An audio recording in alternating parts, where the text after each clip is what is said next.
I work with Doctors Without Borders, and I was sent to the North Pole because it's an extremely underserved area.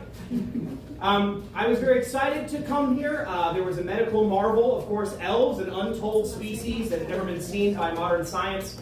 It turns out they're not actually different species, they're just extremely malnourished humans.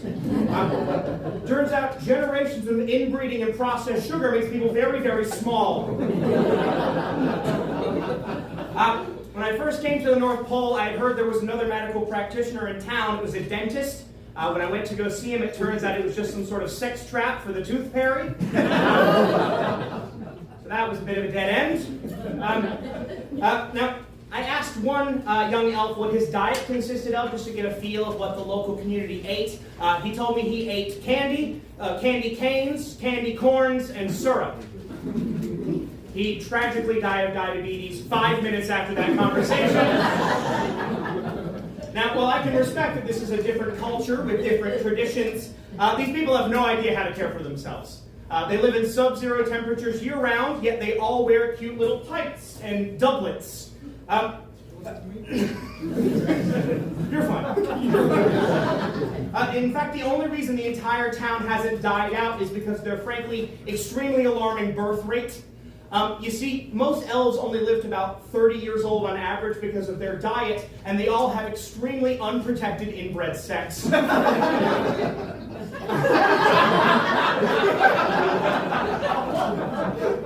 Santa is the only source of genetic material in town. I gave a lecture on safe sex practices. My first week in town, I did pass out condoms at the end of that meeting. They were being used as water balloons before the meeting was over. I have come to the very frustrating conclusion that the North Pole is more a festive puppy mill than an actual town.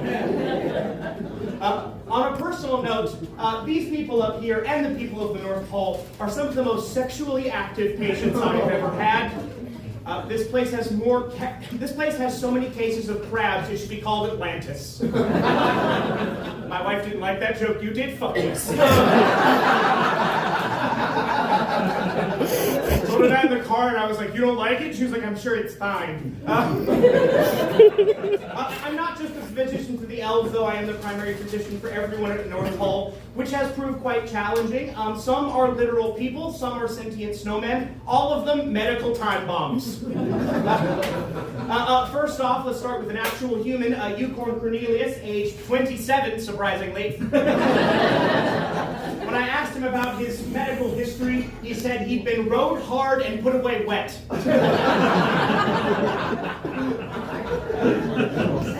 Disgusting. He's in relatively good physical shape, but he does have some quite deep scars on his torso and back. When I asked him, he said those were from fighting the abominable snow monster. When I asked him, the what? The bubble! Stop. When I asked him about the large hickey on his neck, he said that was also from the abominable snow monster. Yes. Now, Yukon is also being treated for some mild abrasions on the skin of his penis. I did prescribe a small topical cream and using lube for once in your life. He also does have lice, which I prescribed a medicated shampoo. He came back a week later and said he drank it all, but his head still itched. I did attempt to treat whatever's on his face. He said it was a beard, but I saw The Last of Us. That's that fungal thing, right? He's a clicker. Next up is Saint Nick right over there. In our initial examination, he claimed to be Saint Nicholas, 1,750 years old, in good health. After a cursory medical exam, he is apparently between the ages of 35 and 45, and just a guy going through some stuff. He is having some sort of mental break where he believes himself to be Santa Claus. When I asked about actual Santa Claus, he called him a corporate pig in a trench coat. He then ranted about consumerism for 45 minutes. When I tried to steer the questions back towards medical history, he asked if I could get him a medical marijuana card. I did some research into his claim of being Saint Nick, just for my own edification. That research ended when I saw the tag on his coat said, "Made in Bangladesh." My diagnosis is honestly a man having a relatively harmless mental health crisis.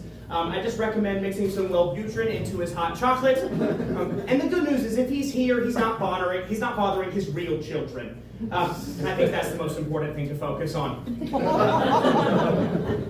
You guys didn't like that. That's okay. I don't need you. The rest of that went well.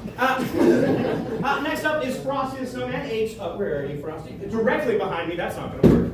All right, there we go. Everybody look at Frosty. There we go. Fantastic. Now he's gone. All right. Frosty the Snowman, age 55 years old. He's never had a checkup before, which for most of the people in North Pole, that was pretty normal. When I first met with him, he asked if we could do a prostate exam, which we did. It was a success, although I did have to treat myself for frostbite afterwards. After we finished the exam, I asked him why he was concerned about prostate cancer, and he said, "What's prostate cancer?" And then he smiled at me until the checkup was over. Some personal notes on Frosty. He wears a hat and a scarf, so he clearly understands the concept of clothes, yet refuses to wear pants in the presence of children. Something medically unusual, his nose is a carrot, which is detachable. He did privately ask me if we could find any penis-shaped vegetables for, and I quote, "science." I've seen him looking longingly at pictures of eggplants. Next up is Miss Piggy, age 25, plus 25. Very difficult consultation. I asked her to step on the scale in my office, and she judo chopped me in the kidneys. I asked her marital status, and she burst into tears. She does have a myriad of health problems, ranging from anger issues, narcissism, and a very pervasive case of amphibious herpes. Some of you got that. I'll give you a call back later. Amphibious herpes! Don't get it. It is extremely contagious, and I have begun double gloving in every examination we have. Miss Piggy has become very popular since she came to the North Pole. She's an unusual addition to the community. I asked why she had moved here, and she said it's the only place where she doesn't have an active restraining order. She's very popular in the North Pole. In fact, she started so many relationships since she got here that dating Miss Piggy is now called glazing the Christmas ham.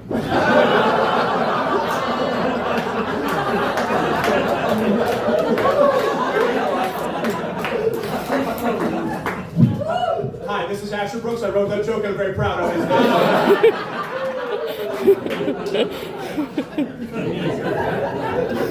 Now I'm a doctor again. Shut up. Eddie the Elf, 31. Former worker in the reindeer stables, now unemployed. I am obviously unable to comment on the nature of his leaving the position. I am currently, however, treating him for reindeer chlamydia.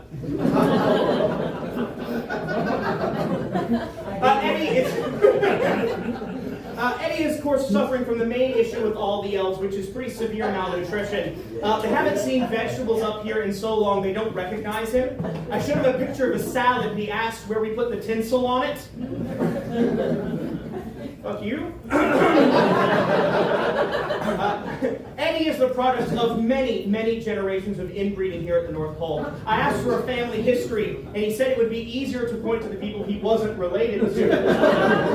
So I said, okay, let's do that. Who aren't you related to? And he just pointed at me. Ghost of Christmas Future, age 227, weight 0. The ghost is quite a strange case, medically speaking. She has no body, so no physical ailments, but she does make up for that by having literally dozens of mental health problems. Major depression, anxiety, BPD, OCD, and to top that off, she wants an IUD. I tried to explain that if we were to insert one, it would just fall out of her, and she accused me of calling her loose. I asked her why she wanted birth control, and she said she killed Tiny Tim in that movie and she wanted to feel that power again. That went how my wife said it would. I genuinely, Ash Brooks. I genuinely don't know why she's here. I watched the movie, she has no speaking lines.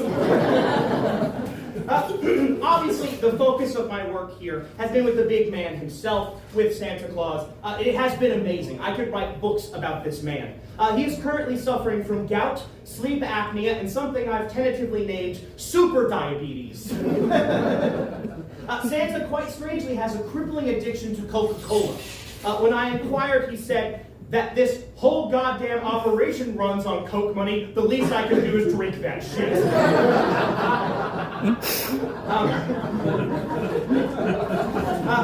Like many of the elves, Santa is malnourished. When I asked him about his diet, he said he drank milk, he ate cookies, and he insisted I write this down: Mrs. Claus's pussy.